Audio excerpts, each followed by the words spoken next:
The massive view screen of the U.S. Harbinger filled with countless enemy ships, their hulls gleaming under the light of distant stars. Captain Laura Mills stood at the center of her bridge, her weathered hands gripping the command rail as she studied the alien blockade before them. 20 years of space combat experience told her this would be their toughest fight yet. "Status report," she ordered, her voice calm despite the tension filling the bridge.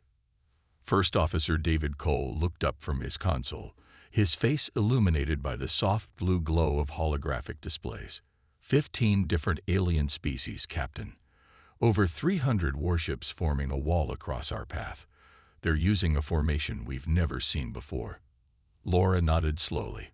The Galactic Council had finally shown their true colors. After years of refusing Earth membership, they had decided that humanity was too dangerous to be allowed free rein among the stars. Now they meant to box them in, to contain them like animals in a cage. "Engineering report," she called out. "All systems at peak efficiency, Captain." Engineer John Martinez responded from his station. "The new hybrid drives are purring like kittens, and the experimental shields are holding steady. Those reverse-engineered alien tech improvements are working better than we hoped." Laura allowed herself a small smile. The aliens thought humans were too primitive to understand their advanced technology. They never expected Earth's engineers to not only understand it but improve upon it. Their arrogance would cost them dearly today. "Captain," First Officer Cole called out suddenly, his eyes widening as he studied the sensor readings. "I'm detecting a pattern in their formation. There's something odd about how they've positioned their heavy cruisers." Laura moved to his station, studying the display. The alien ships were arranged in a complex, three-dimensional pattern, like a giant net meant to catch fish. But Cole was right. There was something off about it. "Look here," he pointed to a section of the formation. "Their ships are positioned to create overlapping fields of fire, but they've left these small gaps between their cruisers. They'd probably think the gaps are too small to matter. But they didn't account for human ships." Laura finished, seeing where he was going with this. The aliens had built their strategy around their own technology and tactics. They hadn't considered that human ships might be able to do things theirs couldn't. "Signal the crew to battle stations," Laura ordered, returning to her command chair. Red alert klaxons blared throughout the massive battleship as over 1,000 crew members prepared for combat. Science Officer Emily Wright spoke up from her station. "Captain, I'm detecting unusual energy readings from their shields. The way they're overlapping. It's creating harmonic resonance patterns." "Can we use that?" Laura asked, her tactical mind already working on possibilities. "Maybe," Wright replied, her fingers flying over her console. "If we time our weapons fire just right, we might be able to create a cascade effect in their shield matrix. Like hitting a wine glass at just the right frequency to shatter it," Laura mused. This was what the aliens never understood about humans, their ability to take scientific principles and apply them in unexpected ways. The enemy fleet started moving, their ships shifting into attack positions. The Harbinger's communication system crackled with an incoming transmission. "This is High Commander Zextel of the Galactic Defense Force." A cold, mechanical voice announced, "Your species has been deemed too dangerous for unrestricted space travel. Stand down and return to your solar system, or be destroyed." Laura stood from her chair, her eyes fixed on the massive fleet ahead. "This is Captain Laura Mills of the U.S. Harbinger. We are a free people, and we will not be caged. If you want to test humanity's resolve, you're welcome to try." She turned to her crew, seeing determination in their eyes. They had trained for this, prepared for this. While the aliens relied on their superior technology and numbers, humanity had learned to rely on something else, the unconquerable human spirit. Tactical, prepare a firing solution using Officer Wright's calculations. Navigation, plot a course through the gap Officer Cole found. Laura's voice carried across the bridge, steady and confident. "We're going to show them why they should have feared us more." The U.S. Harbinger's engines hummed to life, its massive form moving forward with surprising grace for a ship of its size. Ahead lay the greatest fleet ever assembled in the galaxy's history. But they were about to learn a harsh lesson about humanity. The last line of defense was about to meet its match. The bridge of the U.S. Harbinger shook as the first volley of alien weapons fire struck their shields.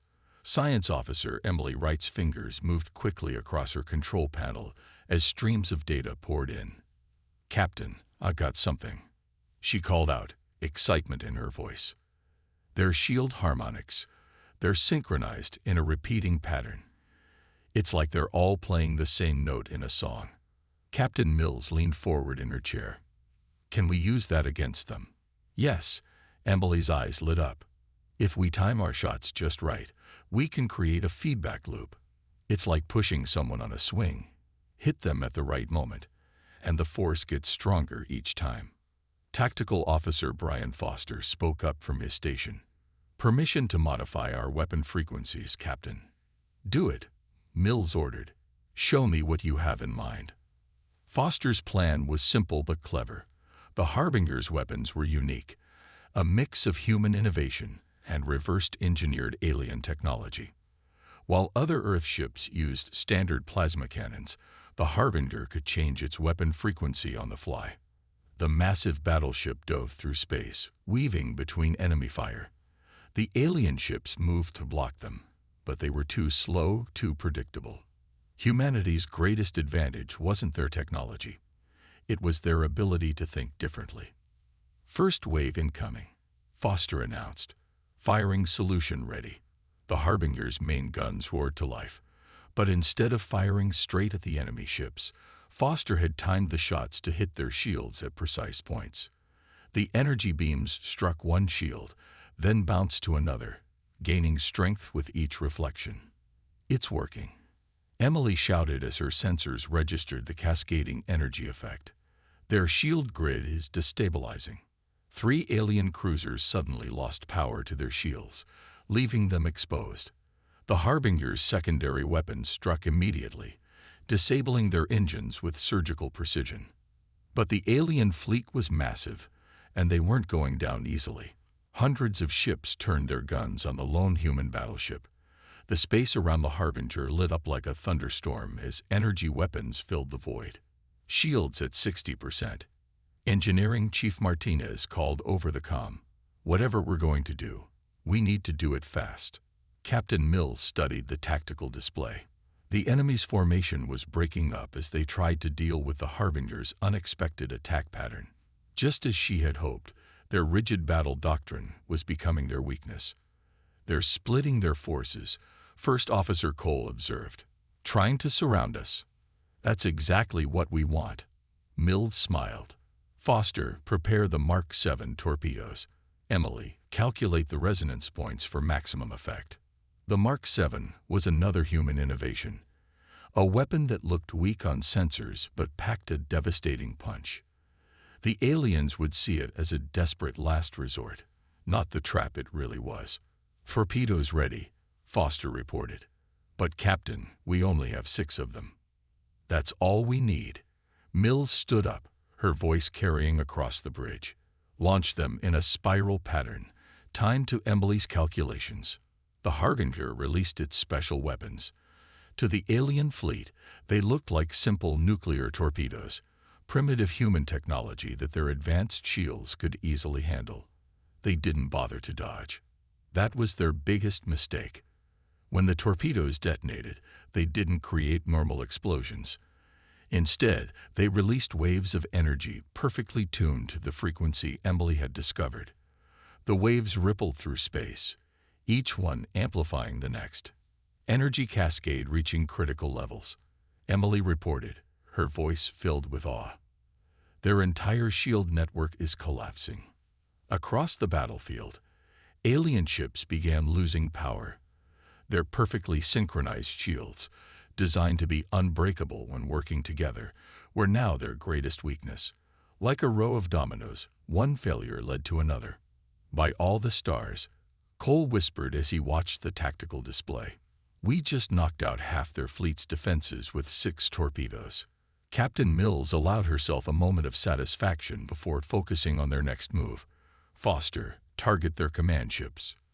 Martinez, divert all spare power to weapons. Let's show them what happens when they underestimate humanity. The Harbinger surged forward, its guns blazing. The alien fleet, their perfect formation now in chaos, struggled to regroup. They had expected to face primitive warriors. Instead, they had run into something far more dangerous. Humans who had learned to combine creativity with advanced technology. The battle was far from over, but the galaxy's final line of defense had just been cracked wide open. The U.S. Harbinger shuddered as another blast rocked the ship.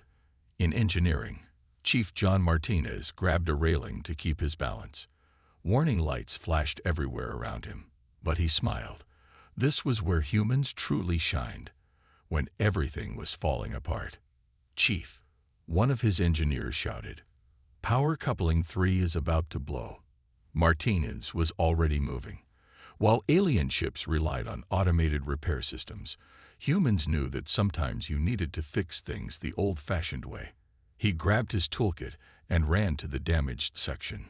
"Captain, we've got problems in engineering," he called through his comlink as he worked. Sparks flew around him as he pulled open the damaged panel. "The hybrid drive is acting up. Alien tech doesn't like how we're pushing it." Up on the bridge, Captain Mills watched as more enemy ships surrounded them. "How long do you need, Martinez?" "5 minutes," he replied, his hands moving quickly as he rewired the power coupling. "Maybe 3 if we get lucky." "You have 2, Mills answered. She knew Martinez would somehow make it work. That was another thing the aliens didn't understand. Humans worked best under pressure. At the communication station, Lisa Chen's eyes widened as she intercepted enemy transmissions. "Captain, you need to hear this." She switched the alien chatter to the bridge speakers. "Impossible. Their ship cannot move like that. How are they predicting our attacks? Their technology is inferior. This should not be happening." The alien commanders were panicking. Their careful battle plans were falling apart because humans weren't fighting the way their simulations had predicted. While alien crews followed strict protocols, the Harbinger's crew trusted their instincts. "They're trying to box us in," First Officer Cole reported, studying the tactical display. "Standard Galactic Council containment pattern." Captain Mills nodded. "That's because they think we'll retreat to regroup. Foster, prepare all remaining weapons. Chen, send this message to all enemy ships. Clear channel. No encryption." Chen opened a broadcast channel, and Mills spoke clearly. "This is Captain Mills. Your containment strategy assumes we want to escape. We don't. We're exactly where we want to be." In engineering, Martinez grinned as he heard the captain's words through his comm. He jammed the last power coupling into place and slammed the panel shut. "Engineering to bridge. Power restored, and I've got you something extra." He had rewired the system in a way no alien engineer would have considered, bypassing safety protocols to channel extra power to the weapons. It was dangerous, against every manual and regulation. It was perfectly human. Multiple enemy ships locking weapons. Foster called out. "Let them come," Mills ordered. "Martinez, give us everything you've got." Foster, target their flagship. Emily, calculate maximum damage points based on their shield failure. The Harbinger's engines roared to life with new power. The massive human battleship spun on its axis, a maneuver that would have torn apart an alien vessel of similar size.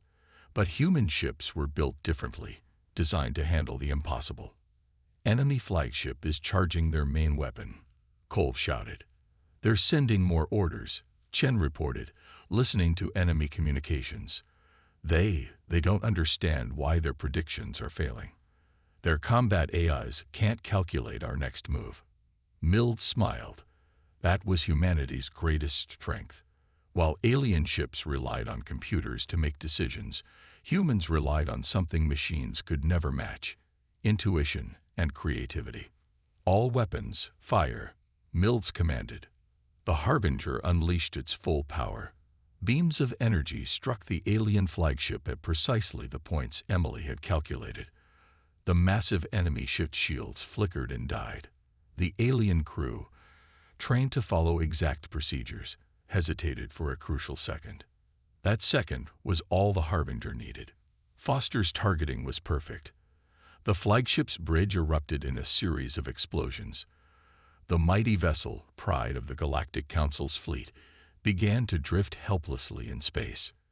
Enemy fleet is falling into disarray, Cole reported with satisfaction. Their command structure is breaking down. Mills stood at the center of her bridge, watching as the alien ships scrambled to react. Their precise formation was now chaos. Their perfect plan was in ruins.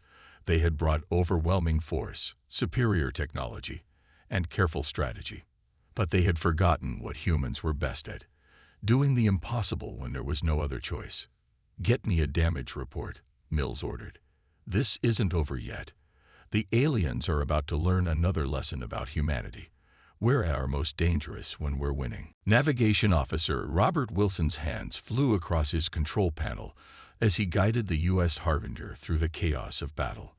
While alien ships moved in straight, predictable lines, he made the massive battleship dance like a leaf in the wind. "Two heavy cruisers coming in from above," Cole warned. "I see them," Wilson replied calmly. He had learned to fly by racing small ships through asteroid fields back on Earth. Now he was using those same skills to outmaneuver alien warships. The Harbinger rolled sideways, letting the enemy cruiser's weapons fire pass harmlessly through the space where they had been just seconds before. The alien ships, unable to turn quickly enough, nearly crashed into each other. "Their formation is completely broken," First Officer Cole reported. "They're fighting as individual ships now, not as a fleet." Captain Mills nodded. This was what she had been waiting for. The aliens' greatest strength, their unity and coordination, had become their weakness. Now each ship was trying to fight its own battle, creating chaos in their own ranks. Enemy reinforcements approaching from Sector 7. Chen called out from her communications station. Mills looked at the tactical display. More alien ships were rushing in, but they weren't arriving in an organized way. Some were charging forward too quickly, others were hanging back. Fear was making them sloppy. "Wilson, plot us a course straight through their center," Mills ordered. "Foster, prepare all remaining weapons. Martinez, how are our shields holding?" "Shields at 40%, Captain." Martinez's voice came through the comm. "Not pretty, but we're still in the fight." The Harbinger turned to face the heart of the enemy fleet. This was a move no alien commander would make, charging straight into the strongest part of the enemy line. But Mills knew something they didn't. Sometimes the boldest move was the safest one. Multiple enemy ships powering up weapons, Foster warned. "Let them shoot first," Mills commanded. "Wilson, wait for my mark." The alien ships opened fire, filling space with energy beams and plasma bolts. They expected the Harbinger to dodge or retreat. Instead, Wilson kept the ship steady, heading straight for them. "Now," Mills ordered. Wilson's hands moved like lightning. The Harbinger shot forward, then spun in a tight spiral. Enemy fire curved around them, as Wilson used the ship's momentum to slip through gaps in their attack pattern. It was like threading a needle at light speed. "We're inside their formation," Cole announced, amazement in his voice. This was what the aliens had never prepared for. They had expected humans to fight like they did, at a safe distance, using proper tactics. Instead, the Harbinger was now right in the middle of their fleet, too close for their heavy weapons to target effectively. "They're trying to coordinate a response," Chen reported, listening to enemy communications. "But their ships keep getting in each other's way." Mills smiled. "Foster, fire all directions. Let's make them dance." The Harbinger's guns roared to life, spinning in a complete circle. At this range, every shot hit something. Alien ships scattered in panic, their careful formations forgotten. Some fired back wildly, hitting their own allies in their confusion. "Enemy flagship is trying to restore order," Chen called out. "They're ordering all ships to fall back and regroup." But it was too late. The alien fleet's rigid command structure was falling apart. Ships were either running away or fighting alone, each captain trying to save their own vessel. "Captain," Emily shouted from her science station, "I'm picking up new energy readings. More Earth ships just dropped out of hyperspace. The rest of our fleet made it through." The bridge crew cheered as friendly ships appeared on their screens. The other human vessels had broken through the blockade at different points, just as planned. Now they were all converging here, ready to finish what the Harbinger had started. "Send word to the fleet," Mills ordered Chen. "Tell them to form up on us. We're going to show these aliens why humanity made it to the stars." The Harbinger, battle-scared but undefeated, turned to face what remained of the enemy fleet. Around them, human ships moved into position, not in the rigid formations the aliens used, but in a fluid, adaptable pattern. The galaxy's final line of defense wasn't just broken, it was about to be shattered completely. And at the tip of the spear was the U.S. Harbinger, proof that humanity's greatest weapon wasn't their technology or their weapons. It was their unbreakable spirit and their ability to do what everyone else thought impossible. The smell of burned circuits filled the air as smoke drifted through the Harbinger's corridors. Marine Commander Amanda Parker led her team through the damaged sections of the ship, their boots echoing on the metal floors. They had trained for this moment, but nothing could truly prepare them for what was coming. "Engineering to bridge." Martinez's voice crackled over the comm. "We've lost the main power core. Switching to backup systems." On the bridge, Captain Mills watched as warning lights flashed across every screen. The Harbinger had struck a mighty blow against the alien fleet, but they had paid a heavy price for it. Casualties reported on decks 3 through 7. Chen reported, her voice thick with emotion. "Medical teams are responding, but..." She didn't need to finish. Everyone knew they had lost good people today. "Enemy flagship is launching boarding pods," Foster shouted from Tactical. "They're trying to take us while we're wounded." Mills pressed her comm button. "Commander Parker, we have incoming boarders. Are your Marines ready?" "Born ready, Captain," Parker replied, checking her weapon.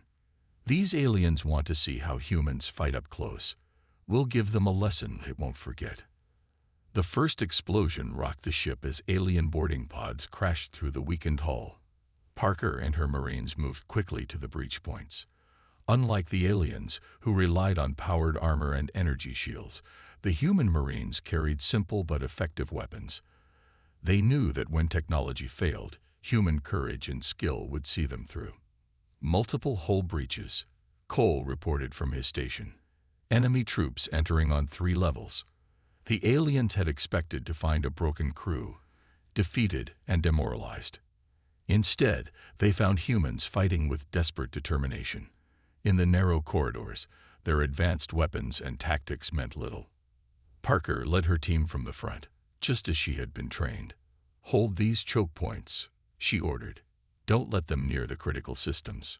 The aliens advanced in perfect formation, their movements coordinated by combat computers.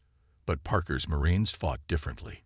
They used the ship's damage to their advantage, appearing from smoke-filled corridors and maintenance shafts to strike where they weren't expected.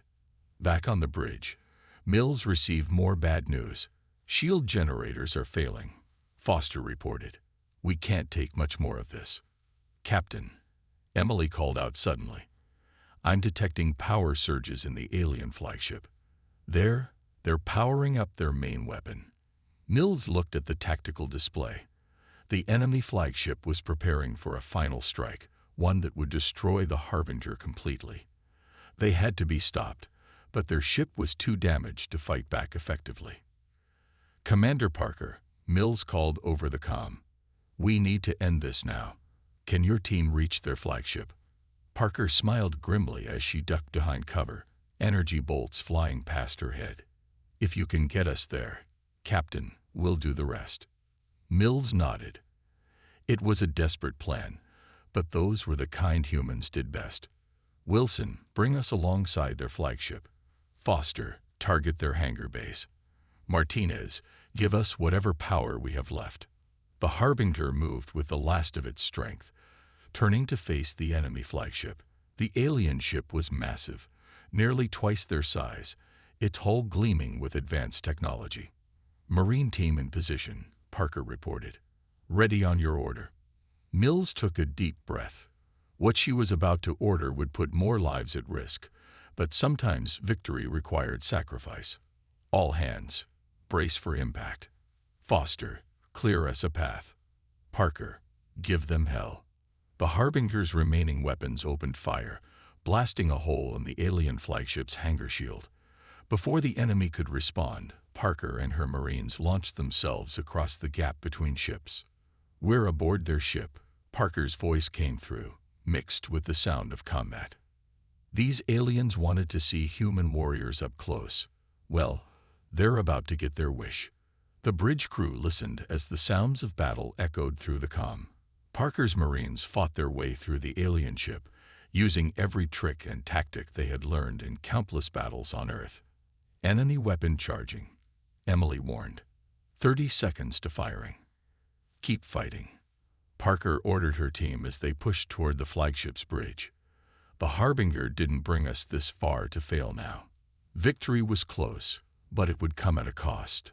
The question wasn't whether humanity would win. It was how much they would have to sacrifice to do it.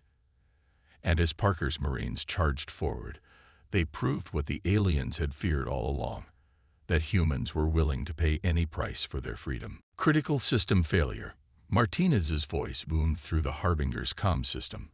"The hybrid drive is going into meltdown. We've got maybe 10 minutes before it blows." Captain Mills stood on her damaged bridge, watching as red warning lights flashed across every screen. Most captains would see this as a disaster. She saw it as an opportunity. "Can we contain it?" she asked. "Negative, Captain," Martins replied. "But I can control how it overloads. We could use it, but it would mean sacrificing the drive completely." Mills smiled. Once again, human thinking would turn certain defeat into possible victory. "Do it. Make it count." Martinez. On the enemy flagship, Commander Parker and her Marines were fighting their way through alien corridors. Energy weapons fire lit up the air around them as they pushed forward. Parker to Harbinger. She called between bursts of gunfire. "We're almost at their bridge, but they got heavy defenses set up." "Commander," Mills responded, "be advised. We're about to give you a distraction.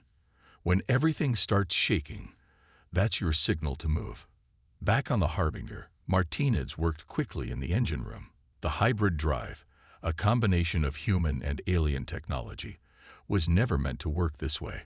But humans had a talent for making things work in ways they weren't supposed to. "Enemy flagship is powering up their main cannon," Foster reported from his tactical station. "Their other ships are moving to protect them." "Let them come closer," Mills ordered. "Chen, broadcast on all frequencies. Let's make sure they don't miss this." The alien fleet moved into a defensive formation around their flagship. They thought they were protecting their leader. Instead, they were falling into a trap. "Drive reaching critical levels," Martins warned. "Whatever we're going to do, we need to do it now." Mills pressed her comm button. "All hands, brace for impact. Parker, get ready. Martinez, light it up." In engineering, Martinez pulled the final lever. The hybrid drive's core began to pulse with energy, creating waves that rippled through space itself. The aliens had never seen anything like it because no one had ever been desperate enough or creative enough to try it. Energy wave expanding. Emily called out from her science station. "It's affecting their ship systems." The pulse from the dying drive spread outward, washing over the alien fleet. Their advanced technology, so perfect and precise, couldn't handle the chaotic energy. Ships began losing power, their systems overloaded by the human-made disaster. "Now, Parker," Mills ordered, "take their bridge." Inside the enemy flagship, Parker and her Marines felt the ship shudder as the energy wave hit. The alien defenders, distracted by their failing systems, never saw the human attack coming. "Bridge secured," Parker reported minutes later, standing over the alien command crew. Their admiral is surrendering. On the Harbinger's bridge, the crew cheered. But they weren't done yet. Martinez, status of the drive. Mills asked. 5 minutes until total failure, he reported. But I've got one last surprise ready. Remember those safety protocols I bypassed? Well, turns out they were there for a reason. Mills understood his plan immediately. All hands, prepare for emergency maneuvers. Foster, target every remaining enemy ship. Emily, calculate the blast radius. Wilson, get us clear as soon as we fire. The Harbinger's engines screamed as Wilson pushed them to their limit. The dying ship turned to face the scattered enemy fleet one last time. Energy buildup at maximum. Martinez called out. She's going to blow whether we want her to or not. Parker, get your team back here now, Mills ordered. Foster, on my mark. The human battleship, wounded but undefeated, prepared for its final act. The aliens watched in confusion as the Harbinger's weapons powered up one last time. Fire, Mills commanded. Every remaining weapon on the ship fired at once, channeling the overloading drive's energy. The blast was unlike anything the galaxy had ever seen. Where alien weapons were precise and controlled, this was pure human chaos unleashed. The enemy fleet, already damaged by the energy wave, couldn't handle this last attack. Ships tumbled through space, their perfect technology overwhelmed by human desperation and creativity. Drive failure in 60 seconds, Martinez warned. Wilson, get us out of here, Mills ordered. Let's show them one last human trick, surviving the impossible. The Harbinger turned away from the devastation it had caused, moving to pick up Parker's team. Behind them, the galaxy's greatest fleet lay in ruins, defeated not by superior technology or numbers, but by humanity's greatest weapons: determination, creativity, and the will to do whatever it took to win. The U.S. Harbinger floated in space, its hull scared and smoking, but still intact. Around it drifted the remains of what had once been the galaxy's greatest fleet. Captain Laura Mills stood at the center of her damaged bridge, looking at the altered battlefield through the cracked main view screen. Final damage report, she called out. Hybrid drive is completely gone. Martinez reported from engineering, his voice tired but proud. Half our weapons are dead, shields are at 15%, and we've got hull breaches on 4 decks. But we're still flying, Captain. Casualties? Mills asked softly. 23 dead, Chen answered, fighting back tears. 47 wounded. Medical Bay is working overtime, but Dr. Sanders says they'll all make it. Mills nodded silently, honoring their sacrifices. Every loss hurt, but they had achieved something unprecedented. They had broken the Galactic Council's power forever. Captain, Chen called out suddenly. We're receiving transmissions from everywhere, every human colony, every Earth ship. They're all reporting the same thing. The alien blockades are retreating. We did it. We actually did it. The bridge crew shared looks of amazement. They had started this battle hoping just to survive. Instead, they had changed the course of galactic history. Commander Parker entered the bridge, her armor dented and scorched, but her head held high. Ma'am, the alien admiral would like to speak with you. He's rather insistent about it. Mills straightened her uniform. Put him through, Chen. The view screen flickered to life, showing the alien admiral. His normally perfect uniform was wrinkled, and his multiple eyes showed what humans recognized as fear. Captain Mills, he spoke through the translator. The Galactic Council has authorized me to negotiate terms. Negotiate. Mills raised an eyebrow. I don't think you understand the situation, Admiral.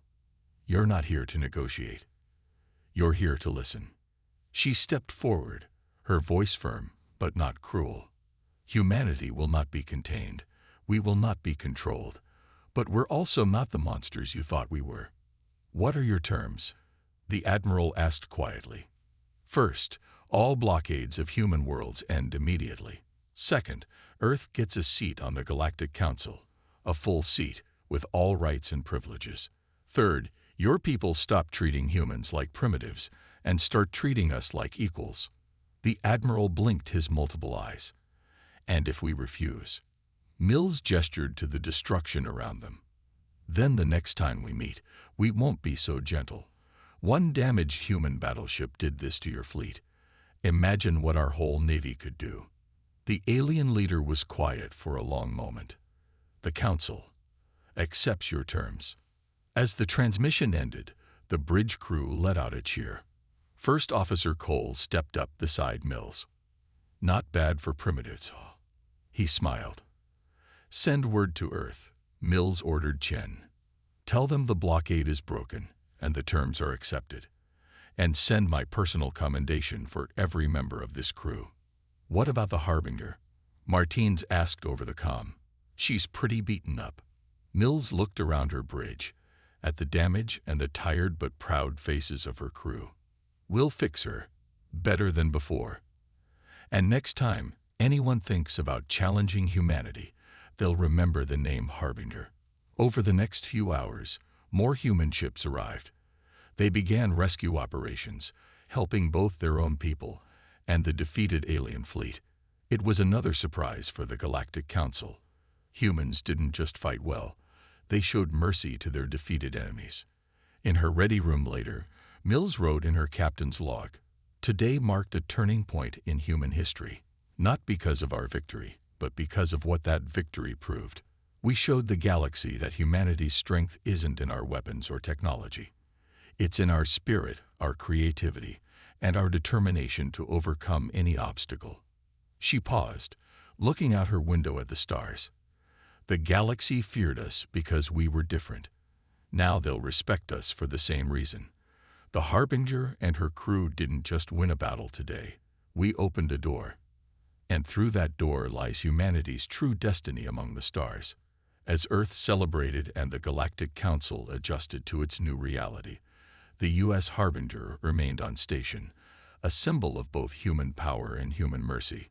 They had fought for their place among the stars, but they had won something more important, the right to be themselves, to be human, in a galaxy that had tried to cage them. The lesson was clear: never underestimate humans. They might bend, but they never break. And when pushed too far, they don't just fight back. They change the rules of the game entirely.